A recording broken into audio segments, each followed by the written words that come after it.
It was a bitter blow. Nick felt like crying. "But that's not fair," he mumbled, trying hard to keep the tears out of his voice. "Is there anywhere else?" Mr. Creel's voice took him in his arms and buried his own head on the boy's chest, as to overcome him with sympathy. Ooh.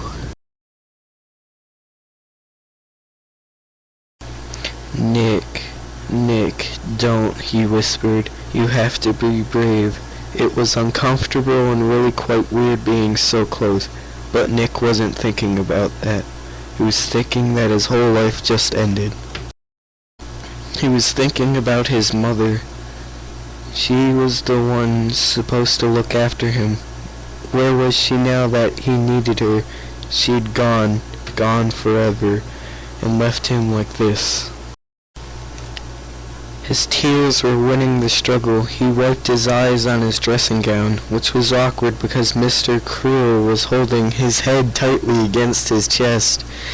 His eyes closed, shaking his head and patting his knee. Now he raised his head and pushed Nick's head against his own shoulder. "It needn't be so bad," he murmured. "I can help. You can come with me from time to time. It's nice up here, isn't it?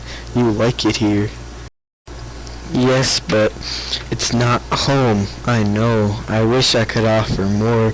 All I can do is offer a few games of cards, a little comfort." As he spoke, Nick was aware of Mr. Creel's hand on his leg, creeping outward. "Don't cry. It breaks my heart when you cry," murmured Mr. Creel. And now there was no mistaking it. His hand moved higher still. Nick froze. Was he?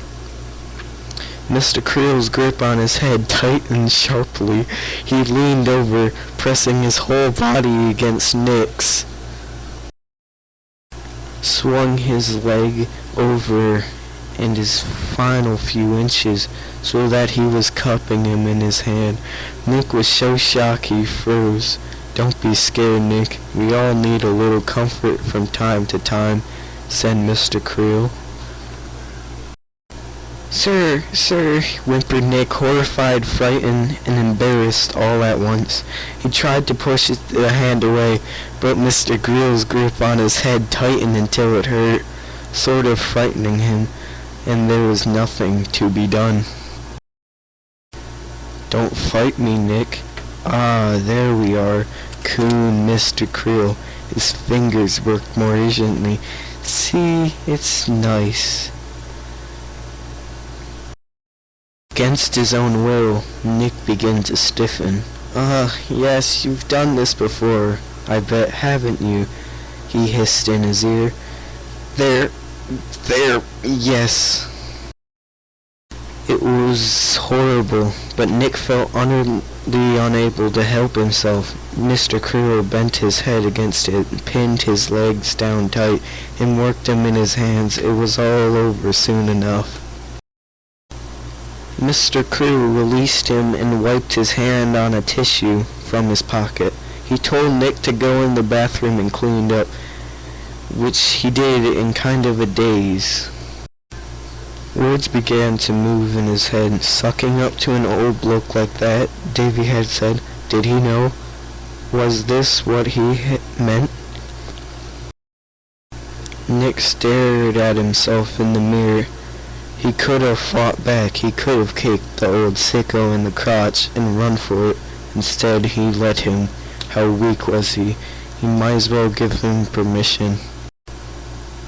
His reflection looked sickly at him in the glass, as if he was a stranger to himself.